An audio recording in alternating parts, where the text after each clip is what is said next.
What's up, guys? It's Dr. LaHue, and this is one of my daughters, Grace. Hello. My oldest daughter.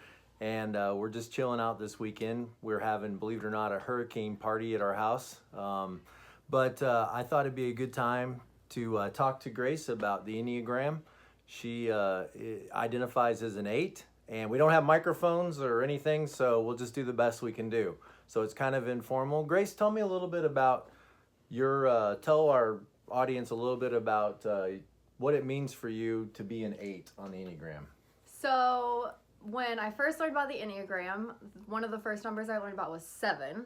And I really wanted to be a 7, because they're so fun. Who wouldn't want to be a 7? Who wouldn't? So I went around for like a couple days and told everyone, guys, I'm a 7, read all about it. And everyone read it and was like, yeah, that sounds like you, except you're not fun and you're mean. So She's not mean. Anyway, I didn't get to claim 7 for very long.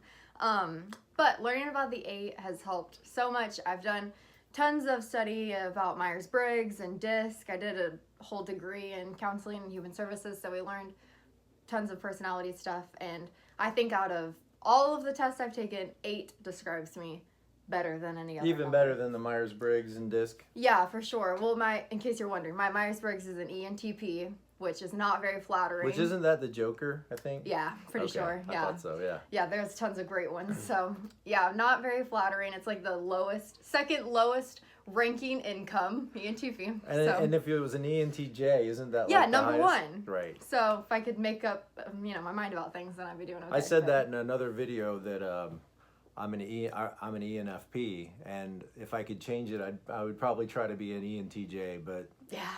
Nah, it's okay. You are what you are. You are what you are. So did I answer the question? Yeah, I think so. Okay. So, what has been one of the most helpful things that you've picked up on? Maybe being a little more compassionate with yourself, something like that. Yeah. So in learning about the Enneagram, I listened to some, I don't remember if it was a podcast or what, and they were talking about learning you're an 8 is usually helpful for the people around you, even more than it is for you yourself. 8s are really no nonsense. Like, if I think it, I pretty much say it. I do my best to not hurt people's feelings, but I just tell the truth. That's and true. If it comes out, it comes out. And so I think it's helpful for, like, my husband, who's a 9, to know, okay, you're dealing with an 8. And sometimes 8s say things, and they're really not trying to be hurtful or rude or whatever. So I think for me, it's helpful. With all the other personality stuff, I kind of already learned, like, you need to soften things, you need to smile when you talk, and you need to be, gentle with your words. But I think this has helped me to see that, okay, I am actually doing my best most of the time.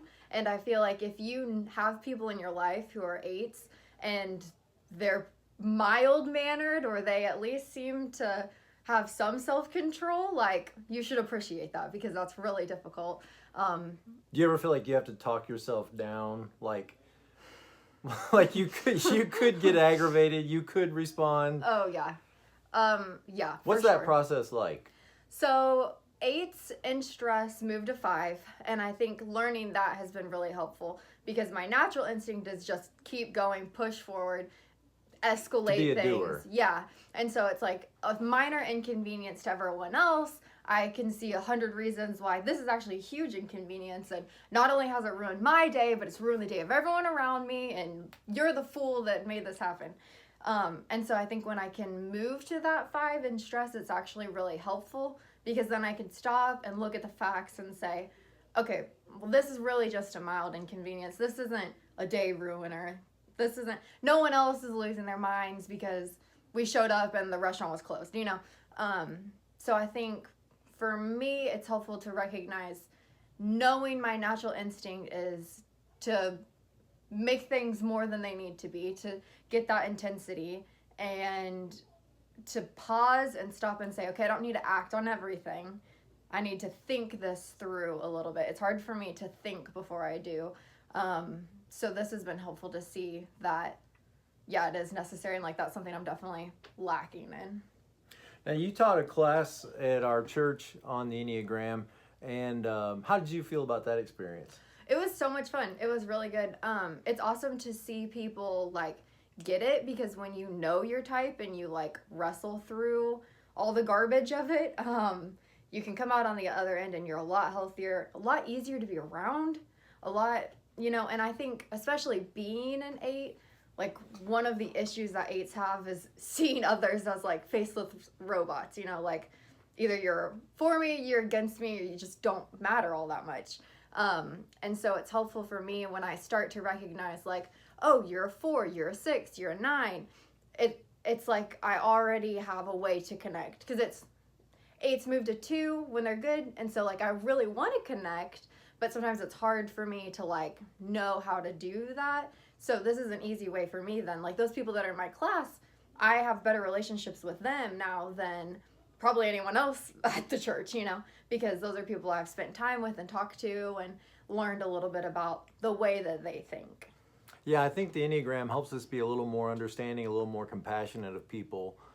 When we can understand their number, understand their type, then we kind of get a sense of like the turmoil that they're in. Right. And yeah. we're all kind of in some kind of turmoil. We have either our idealistic ideas of the way things ought to be, but then it doesn't work out that way, and it helps us be a little more compassionate with people. I was thinking about your husband's a 9. Yes. And do you think 8s and 9s go good together? Yeah, I can't really imagine being married to any other number. I think maybe if you were an 8 man, you could marry a different number of a girl, but being an 8 girl, like, I need to be married to someone who mostly doesn't care what I do. Somebody who's gone to sleep. Yeah. Give him a sandwich, give him a drink, hand him the remote, he's fine. Yeah, he's what, the self-preservation 9? Yeah, simple pleasures is pleasures. the word that defines that. So literally he's doing a puzzle right now, and he's been doing this puzzle for like 3 weeks. We were just reading a book, and it said that the self-preservation 9 is most content with like their favorite sandwich, their favorite TV show, puzzles. I was like, he's not even listening to me right now because he's doing a puzzle. Yeah. It works out really well though. 8s and 9s are the 2 types most concerned with physical comfort. So it works really good. Our house is super comfortable, lots of pillows and blankets everywhere. Forget the throw blankets, those are not good. We have real comforters on every couch. Yeah. Because that's more comfortable. It's well, better. and it has the word comfort in it, right? Yeah, hello, comforter. And I think I read somewhere that 9s, they tend to like value comfort more than about anything else. Yeah. Yeah, you say that's true?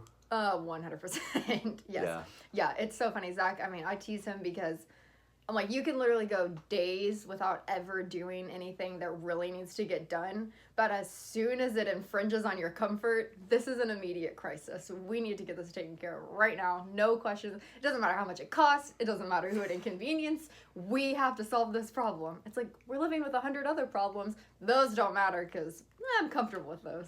Yeah. So even though you're both in that action-oriented... Yeah, it looks very different. It looks very different, yes, very different. He'll move to action when he's compelled to move. Yeah. And you kind of more impulse into action. And then do you, at sometimes after you've taken action, do you then reflect on the action, whether or not it was appropriate or not? That would probably be a good step. Not usually. So you don't waste a lot of time sitting around thinking, was that really the right decision? No, I don't really think too much about any decision. That's the problem sometimes. I think that 8s and 1s can look a lot alike because they're both like, well, something has to be done. I'll do it. I don't care. Punch me, But I think afterwards, maybe 1s kind of wonder, like, did I handle that right? Should I have said this differently? I wonder what they're thinking now. And I've already forgotten about it. Because they probably go to bed thinking, oh, I could have done this better. I could have handled this better. But you don't necessarily. No. And that's another thing, like, I think people think that I'm angry about things. And, like, I get really riled up, but it just feels like energy to me. It doesn't feel like I'm actually mad. So, like, I never go to bed angry. Like, I have plenty of reasons to be mad at some people, but I don't go to bed and think about it. I just...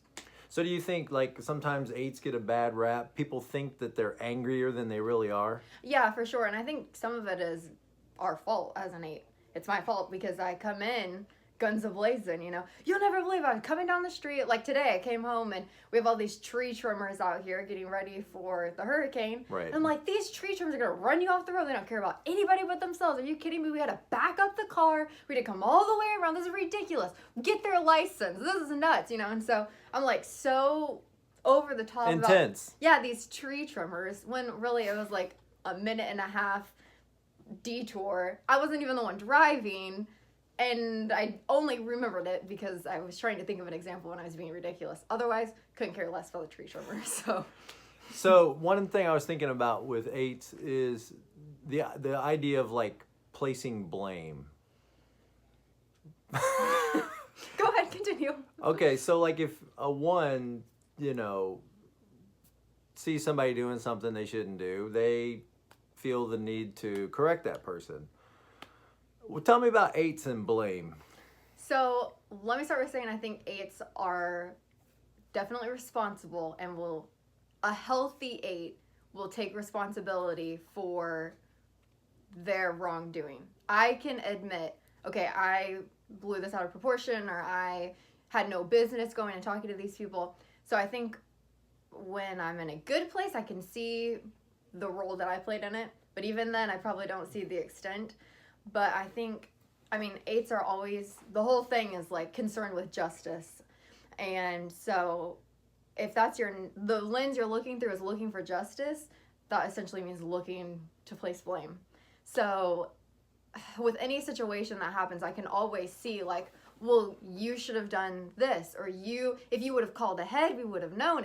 If you would have checked the gas level, we would have been fine.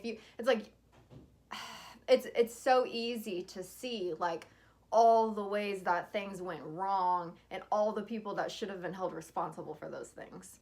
And I think the problem is sometimes 8s feel like it's their job to make sure those people are held responsible.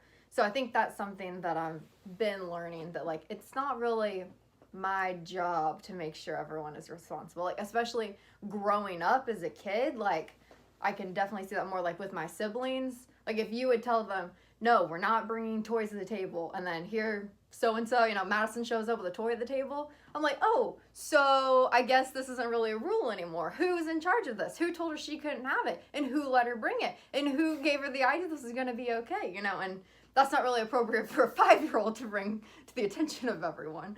So just doing your part to help. Yeah, exactly. And that's the thing, like 8s feel like they're being helpful. Don't you want to know whose fault it is that things are going wrong? Like obviously you can't see it, because if you did, you'd be just as upset as I am.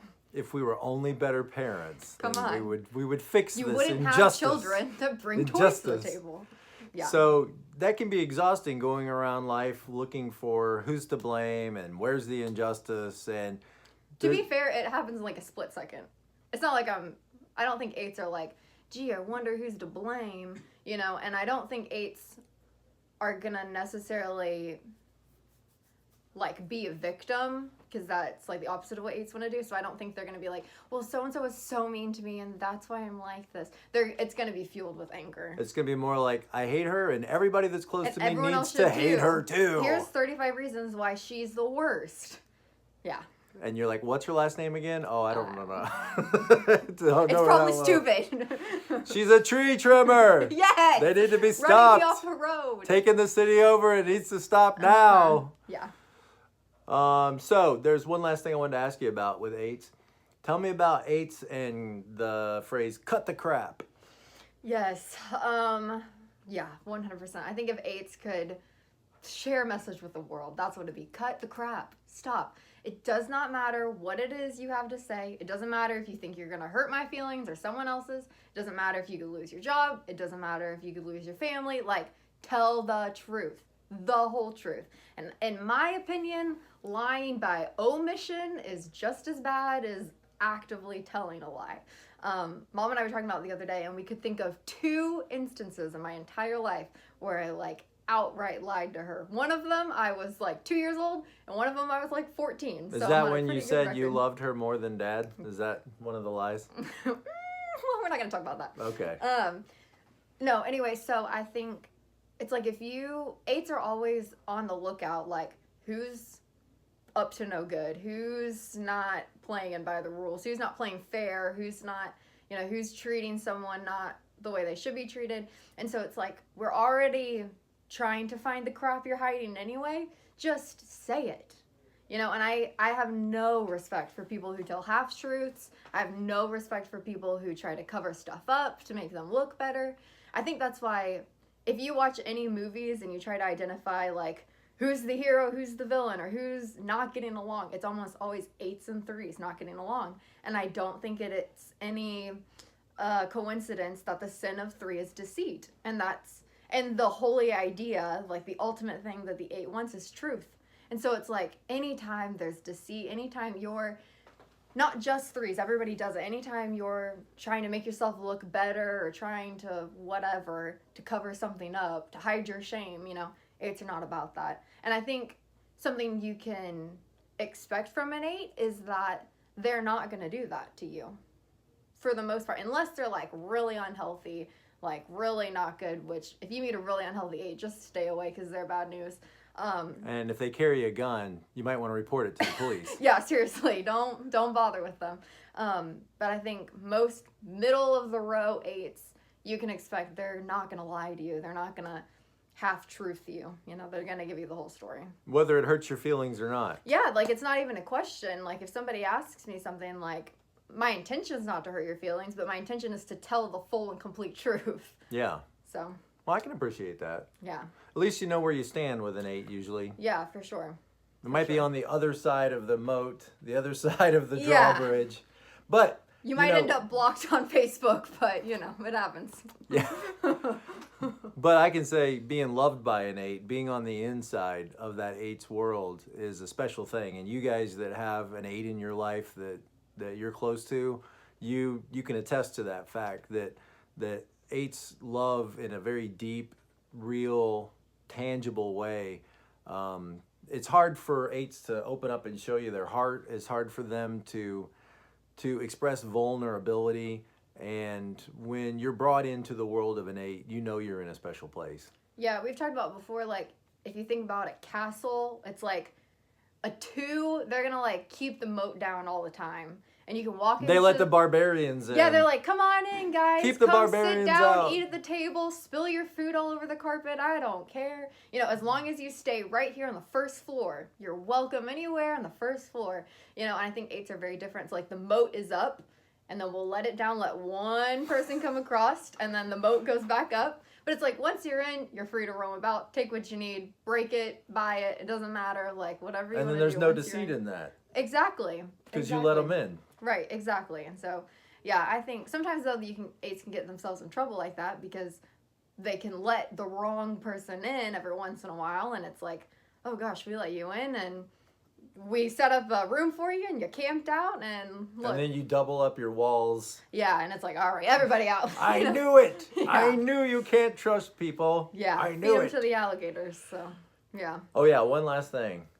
The culture of the mafia. Yeah.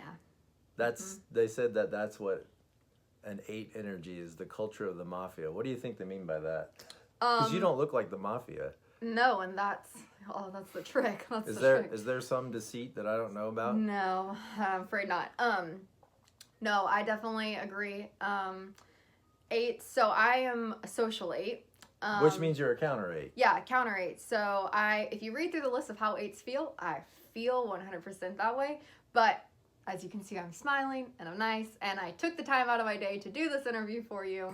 Appreciate that. Yeah, you're welcome. So I try to be more accommodating than maybe other 8s do. So anyway, when it comes to the culture of the mob, though, or the mafia, yeah, the word for the social 8 is camaraderie. That's what they're after. And what is more camaraderie than the mafia, you know? These are right here, my family, these 3 families right here, we own the block, and nothing happens here unless we say it does. And if you cross us, you're dead, you know? And you think that's the way 8s kind of feel? 100%. Okay. Yeah. I wish I had mafia. So so leave your comments. Leave your comments below where she can get in touch with Mi Familia. Yes, exactly. Yeah. So you kind of have that mentality like there's my people and everybody else is a street urchin out there that Yeah, for sure. If they step on our block, we're going to get them. For sure. Yeah, everybody's kind of like in the ranking they belong. You know, some people we can trust, some people we're not so sure about, some people couldn't care less about. Do you think, one last question, then I'm going to be done. Do you think that when you're done at Walmart and you push your shopping cart out to your car, do you think you should push it back to the shopping cart corral or just leave it in the parking lot anywhere? What do you think? First of all, I don't really believe in a lot of shoulds, so you That's the one lost me thing, already. Yeah, I don't should much. Okay. You know, Push it into the car. First of all, for what I can tell you parking is the incorrectly. number one, this is helpful, women, listen to this, the number one location you're most likely to be kidnapped is a grocery store parking lot. So, knowing that and knowing I will not be a victim, I'm like, you know what? We got to get to the car, put the things in, put the buggy in between my car and the other one, get my car and leave. There's that people are literally paid to come and get these shopping You're carts. helping. Yes. I came out of the library today and there's some old man screaming about raising minimum wage. And he was like, come sign my petition to raise minimum wage. And I was like, oh, to get rid of minimum wage? Because I think it's a hoax. Anyway, this is ridiculous. I don't know why we have minimum wage. So I'm like, if For minimum work. Yeah, exactly. I'm like, look, if you're working a minimum wage job, this is your duty in life, to take my shopping cart, put it where it belongs. There you go. If you don't want to do that, don't work that job. Or the mafia will come get you. Yeah, you're welcome. All right. Well, thank you, Grace. I appreciate it. It's been helpful, insightful Yes. to understand more from the perspective of an 8. If you have 8s in your life, be glad they haven't rubbed you out yet. So Yeah. there you go. Yeah. All right. Awesome. We'll see you next time. As always, like, comment, and subscribe. You can get in touch with me if you need to. In the description below is information. And be present to life. And we wish you blessings.